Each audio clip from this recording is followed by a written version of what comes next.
নমস্কার বন্ধুরা, আজ আবার একটা নতুন ভিডিও নিয়ে চলে এলাম। আজ একটা বাচ্চার সাথে প্রশ্নোত্তর খেলা খেলবো। আমার কাছে সবাই দেখতে পাচ্ছ একটা ক্যাডবেরি আছে ডেয়ারি মিল্ক 10 টাকার। আমি তোমাদেরকে কটা প্রশ্ন বলবো, প্রশ্নের যে ঠিকঠাক বেশি উত্তর দিতে পারবে তাকে এই গিফটটা দেব। সবাই বুঝতে পেরেছো? তাহলে আমি এক একজন করে প্রশ্ন ধরবো, এক একজন বলবে, আমি যাকে বলতে বলবো সেই বলবে, ঠিক আছে? ময়না দিদি বলবে কোন পশুর চামড়া সবচেয়ে মোটা?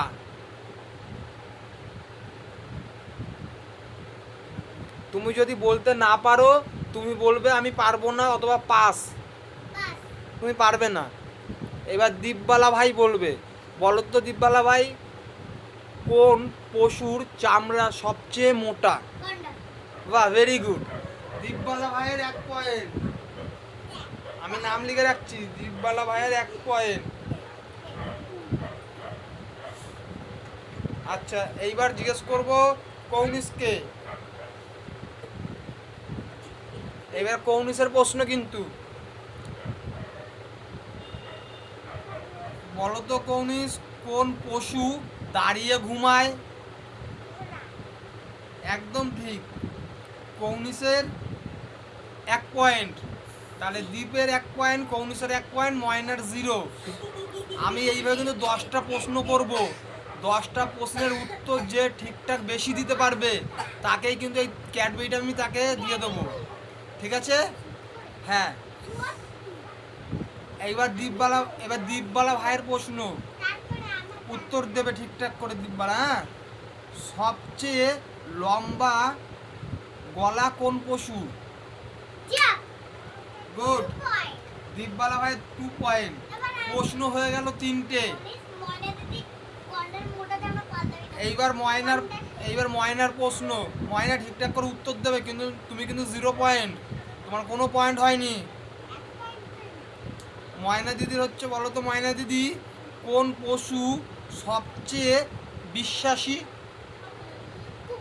বাহ, ভেরি গুড। ময়না দিদি খাতা খুললো, ময়না দিদির 1 পয়েন্ট, কৌনিসের 1 পয়েন্ট, দীপবালা ভাইয়ের 2 পয়েন্ট। এইবার হচ্ছে কৌনিসের। কৌনিস বলো তো কোন পাখি মানুষের মতন হাঁটে? বাহ, ভেরি গুড। কি? ভেরি গুড, কৌনিসেরও 2 পয়েন্ট। এইবার দীপবালা ভাইয়ের প্রশ্ন, বলো তো দীপবালা ভাই কোন কোন পাখির ডিম আমরা খাই? বা আর বলতে হবে না, দুটো বললেই হবে। ভেরি গুড, তোমার 2 পয়েন্ট, এই 3 পয়েন্ট। প্রশ্ন হয়েছে 6টা প্রশ্ন হয়ে গেছে অলরেডি, আর 4টে বাকি আছে। এইবার ময়না দিদির আবার, আমাদের জাতীয় পাখির নাম কি ময়না? ভেরি গুড, ময়না দিদির 2 পয়েন্ট, কৌনিসের 2 পয়েন্ট, দীপবালার ভাই 3 পয়েন্ট। এখনো দীপবালা ভাই এগিয়ে আছে। এবার কৌনিসের প্রশ্ন, কৌনিস বলো তো কোন পাখি ঝাড়ুদারের কাজ করে? ভেরি গুড, কৌনিসের 3 পয়েন্ট, দীপবালার 3 পয়েন্ট, ময়না দিদির 2 পয়েন্ট। প্রশ্ন করেছি আমি 6 2 8টা প্রশ্ন হয়ে গেছে, আর 2টো প্রশ্ন বাকি আছে। দেখবো যে এই ডেয়ারি মিল্ক ক্যাডবেরিটা কার ভাগ্যে যায়, কে ঠিকঠাক উত্তর দিতে পারে। এইবার হচ্ছে দীপবালা ভাইয়ের প্রশ্ন। দীপবালা ভাই শোনো, পাহারাদার পাখি কাকে বলে? পাহারাদার পাখি কাকে বলে? না, হয়নি। কাককে বলে ঝাড়ুদার পাখি। পাহারাদার পাখি কাকে বলে? যে পাহারা দেয়।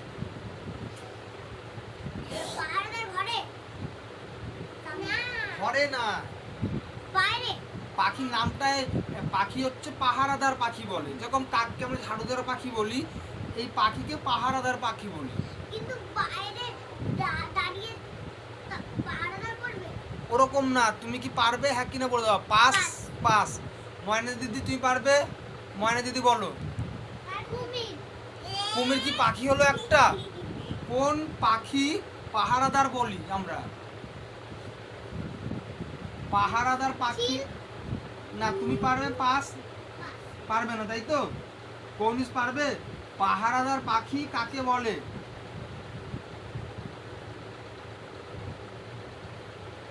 পারবে? আচ্ছা দীপবালা ভাই পারবে না? আমি তাহলে একটু ছোট্ট কুলু দেবো। পাখিটির রং কালো আর ফ দিয়ে শুরু।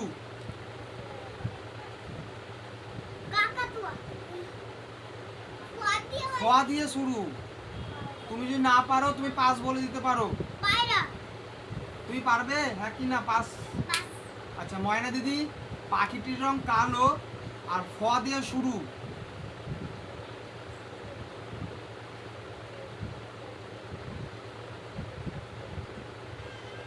পারবে? তাহলে বলো পাস। কৌনিস পারবে?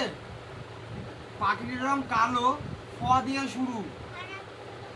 আচ্ছা এটা কেউ পারলো না। বন্ধুরা, ছোট্ট বন্ধুরা, তোমরা যারা আমার এই ভিডিওটা দেখবে তাদের কাছে এই প্রশ্নটা থাকলো, পাহারাদার পাখি কাকে বলে? তোমরা যদি বলতে পারো কমেন্ট করে জানাবে।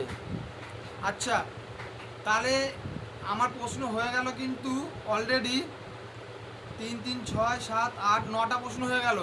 আর একটা প্রশ্ন বাকি আছে, যে বলতে পারবে, যদি যদি কৌনিসেরও 3 পয়েন্ট, দিব্যায়েরও 3 পয়েন্ট, যদি কৌনিস বলতে পারে তাহলে কৌনিস জিতে যাবে, আর যদি দিব্যালা ভাই যদি বলতে পারে তাহলে দিব্যালা ভাই জিতে যাবে ক্যাডবেরিটা। আর ময়না দিদি যদি বলতে পারে তাহলে 3 জনের পয়েন্ট ড্র হবে। ময়না দিদির 2 পয়েন্ট।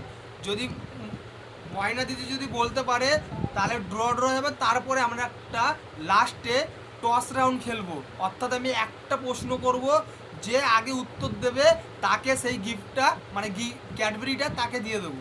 ঠিক আছে? ক্লিয়ার? সব বুঝতে পেরেছো? এইবার তাহলে ময়না দিদির প্রশ্ন। ময়না দিদি ঠিকঠাক করে কিন্তু উত্তর দিতে হবে। তুমি যদি দিতে পারো তাহলে কিন্তু ড্র হবে, তুমি কিন্তু একটা চান্স পাবে। আর যদি তুমি দিতে না পারো তাহলে তুমি কিন্তু গেমের বাইরে চলে যাবে, তুমি আর খেলতে পারবে না, তুমি ক্যাডবেরিও জিততে পারবে না। কেমন? রেডি? তুমি পুরো কিন্তু ভালো করে ভেবে উত্তর দেবে। আমি এবার ময়না দিদিকে প্রশ্ন করব। ময়না দিদির প্রশ্ন হবে, সোজা প্রশ্ন করছি, কোন পাখি উড়তে পারে না? কোন পাখি উড়তে পারে না? না এখন কুলু দেবো না, তুমি আগে বলো পারবে কি পারবে না। তুমি ভেবে বলো, তোমার কিন্তু এটা লাস্ট সুযোগ। কোন পাখি উড়তে পারে না?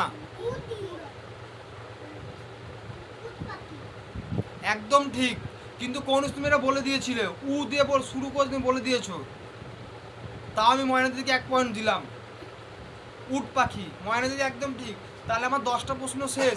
10টা প্রশ্নতে একটা পাখির নাম বলতে পারোনি, যেটা বলেছিলাম কোন পাখিকে পাহারাদার পাখি বলা হয়, ওটা কেউ বলতে পারিনি। আর 3 জনে 3টে উত্তর ঠিক দিয়েছো, তাহলে সবার সাথে ড্র হয়ে গেল।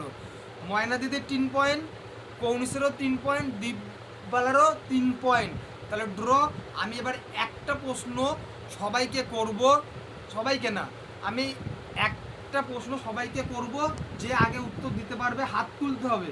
যে আগে হাত তুলে প্রশ্নটা বলতে পারবে এই গিফটটা কিন্তু তাকেই দেবো। সরি। আচ্ছা তাহলে এবার পাখিকে নিয়ে না, এবার একটু অন্য কিছু নিই। এইবার একটু দেখে নিই আমি কী দিয়ে করা যায়, কী দিয়ে করা যায়, কী দিয়ে করা যায়, কী দিয়ে করা যায়। আচ্ছা এইটা পাখি দিয়েই বলি। হ্যাঁ যাই হোক, যে আগে বলবে হাত তুলতে হবে, হাত না তুলে বললে হবে না, হাত তুলে বলতে হবে। কোন পাখি সুন্দর, কোন হাত নামাও, আগে হাত নামাও। কোন পাখি সুন্দর বাসা বানাতে পারে? দীপবালা ভাই হচ্ছে আগে তুলিনি, আগে কৌনিস তুলেছে। একদম ঠিক, বাবুই পাখি, বুলবুল পাখি না দীপ ভাই। তাহলে তোমরা কিন্তু কেউ বলতে পারলে না।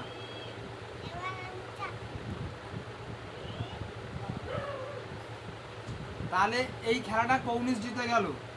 কৌনিস টস রাউন্ডে গিয়ে একটা পয়েন্ট, একটা উত্তর ঠিক দিয়েছে, যে কোন পাখি সুন্দর বাসা বানাতে পারে, বাবুই পাখি। তাহলে এইবার এই কৌনিসকে এই ক্যাডবেরিটা তুলে দেবে আমাদেরই একটা খেলোয়াড় বন্ধু ময়না দিদি। ময়না দিদি তুমি এই গিফটটা কৌনিস ভাইয়ের হাতে তুলে দেবে, ঠিক আছে? একটু ভালো করে হ্যান্ডশেক ট্যান্ডশেক করে নেবে। একটু তাকাও ক্যামেরার দিকে ময়না দিদি, তুমি বলো থ্যাংক ইউ বলো, তুমি বলো, ঠিক আছে? একটু বন্ধুদের টাটা দিয়ে দাও। আবার